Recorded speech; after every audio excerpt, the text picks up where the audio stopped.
আসসালামু আলাইকুম। খুব বেশি দিন অপেক্ষা করা লাগে নাই। বাংলাদেশকে কোন গোলামের শেকলে ইউনুস নোবেল বিজয়ী, আমেরিকার গোলাম, আমেরিকার চামচা, আমেরিকার কাছ থেকে নোবেল নিয়ে দীর্ঘ 20 বছর আগে বাংলাদেশকে গোলামের শেকলে বাঁধার জন্য আটঘাট মেধে চেষ্টা করে গেছে। 20টা বছর, 2008-09 তত্ত্বাবধায়ক সরকারের সময় রাজনৈতিক দল গঠনের চেষ্টা করেছে, নানানভাবে সেটা সফল হয়েছে।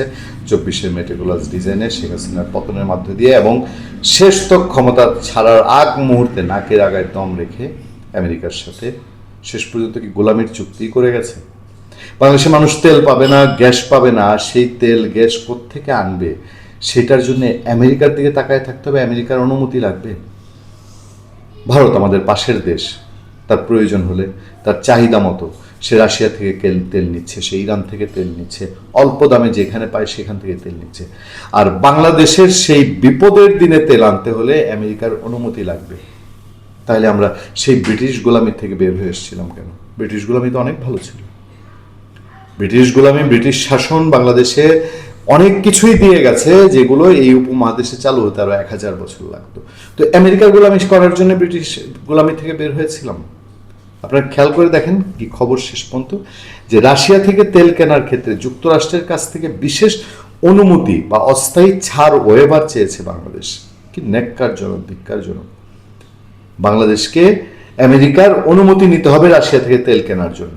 ভারতের মতো বাংলাদেশকেও একই ধরনের সুযোগ দেওয়ার অনুরোধ জানানো হয়েছে বলে জানিয়েছে অর্থ পরিকল্পনা মন্ত্রী আমির খসরু মাহমুদ চৌধুরী।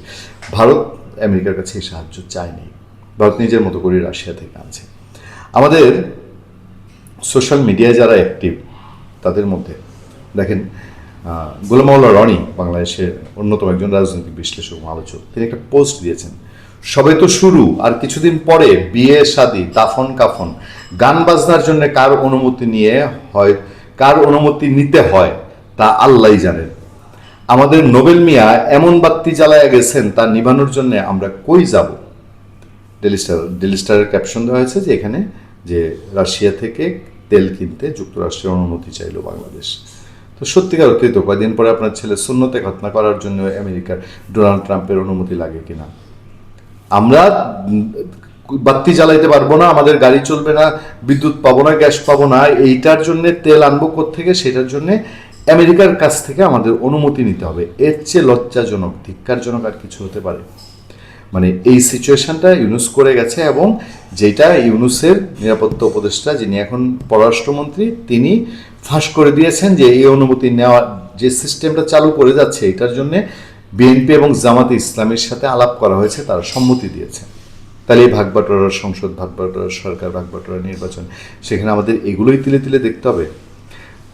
রাজধানীর শেরেবাংলা নগরের পরিকল্পনা মন্ত্রীর কার্যালয়ে বাংলাদেশে নিযুক্ত মার্কিন রাষ্ট্রদূত ব্র্যান্ট ক্রিস্টেনসেনের সঙ্গে বৈঠক শেষে সাংবাদিকদের এই তথ্য জানান আমির খসরু মাহমুদ চৌধুরী। তিনি বলেন, যুক্তরাষ্ট্র ইতিমধ্যে রাশিয়ার তেল কেনার ক্ষেত্রে ভারতকে একটি অস্থায়ী ওয়েভার দিয়েছে, বাংলাদেশও একই ধরনের সুযোগ পাওয়ার আশা করছে। তিনি বলেন, আমরা বলেছি বাংলাদেশকেও যদি এমন সুযোগ দেওয়া হয় তাহলে তা আমাদের অর্থনীতির জন্য বড় সহায়তা হবে। বিষয়টি তারা ওয়াশিংটনে পাঠাবে বলে জানিয়েছে, এখন দেখা যাক কি হয়। চিন্তা করেন, আমাদের এখান থেকে দরখাস্ত দিতে হয়েছে আমেরিকা। ওই আগে লর্ড ক্লাইভরা ছিল না, ব্রিটিশ রাজের অনুমতি জনলে লর্ড ক্লাইভদের কাছে যাইতে হইতো।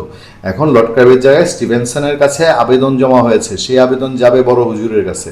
বড় হুজুর অনুমোদন দিলে পরে আমরা রাশিয়ার থেকে তেল আনতে পারবো। এর বাইরে যাওয়ার উপায় নেই। সেই চুক্তি করে গেছে, সেই চুক্তি আমাদের ফরেন পলিসি কি হবে, আমাদের সামরিক পলিসি কি হবে, ডোনাল্ড সাহেব তারেক রহমান প্রধানমন্ত্রী হওয়ার পর তার অভিনন্দন বার্তায় এর কথা বলে দিয়েছেন। বৈঠকে আন্তর্জাতিক জ্বালানি বাজারের বর্তমান পরিস্থিতি নিয়ে আলোচনা হয়। আমির খসরু বলেন, বিশ্ববাজারে তেল ও গ্যাসের সরবরাহ নিয়ে অনিশ্চয়তা তৈরি হয়েছে। এই পরিস্থিতিতে জ্বালানি নিরাপত্তা নিশ্চিত করা বাংলাদেশের জন্য গুরুত্বপূর্ণ হয়ে উঠেছে। তিনি জানান, বৈঠকে বাংলাদেশ ও যুক্তরাষ্ট্রের মধ্যে বিনিয়োগ, বাণিজ্য ও অর্থনৈতিক সহযোগিতা বাড়ানোর বিষয়ে আলোচনা হচ্ছে। এটা একতরফা আমেরিকা বহু সুযোগ সুবিধা নিয়ে নিচ্ছে বলার অপেক্ষা রাখে না। সাংবাদিকদের প্রশ্নের জবাবে অর্থমন্ত্রী বলেন, যুক্তরাষ্ট্রের সঙ্গে সম্ভাব্য কোনো বাণিজ্য চুক্তি নিয়ে এই বৈঠকে নির্দিষ্ট কোনো সিদ্ধান্ত হয়নি, মানে আলোচনা হয়েছে। তিনি বলেন, বাণিজ্য চুক্তি দুই দেশের বিষয়, এ নিয়ে এখনই আমার পক্ষ থেকে নির্দিষ্ট কিছু বলা সম্ভব নয়। তবে বাংলাদেশের স্বার্থের বিষয়টিকে কিভাবে সর্বোচ্চভাবে কাজে লাগানো যায় সেটি আমরা বিবেচনা করেছি। হাত পা যদি ইউনুস আগে শেকল দিয়ে বেঁধে গিয়ে থাকে তাহলে, আর এটা যদি তার দল সম্মতি দিয়ে থাকে, তাহলে এখন নতুন করে আর কি বিবেচনা করবেন, নতুন করে কি আলোচনা হবে? বর্তমান আন্তর্জাতিক সংঘাত দীর্ঘস্থায়ী হলে সরকারের করণীয় কি? সম্ভাব্য সব পরিস্থিতি বিবেচনা নিয়ে সরকার প্রস্তুতি নিচ্ছে। ভালো কথা। আমির হোসেন মোহাম্মদ বলছেন যে, মন্ত্রী বলেন, যুদ্ধ যদি স্বল্পমেয়াদী হয়, মধ্যমেয়াদী হয় কিংবা দীর্ঘস্থায়ী হয়, প্রতিটি পরিস্থিতি মাথায় রেখে আমরা পরিকল্পনা করছি। আজকের বৈঠকে এই বিষয়গুলো নিয়ে আলোচনা হয়েছে। খুব ভালো ব্যাপার। কিন্তু আমাদের কাছে তো হতাশার যে এই সরকার, নির্বাচিত সরকার, জনগণের নির্বাচিত সরকার, সেই সরকার কেন বলছে না যে আমাদেরকে এরকম একটা গোলামির চুক্তিতে রেখে গেছে, যে গোলামির চুক্তিতে আমাদের এই বাংলাদেশে বসে সাম্রাজ্যবাদের সেই চূড়ার দিকে আমাদের তাকিয়ে থাকতে হয়। তারা কবে দয়া করবে? আমেরিকা যদি দয়া না করে, আমেরিকা যদি তার স্বার্থে বলে যে না রে, এই বাংলাদেশ তুমি এই রাশিয়া থেকে তেল কিনতে পারবা না, কি করবে বাংলাদেশ? সেই চুক্তিতে কি লেখা আছে?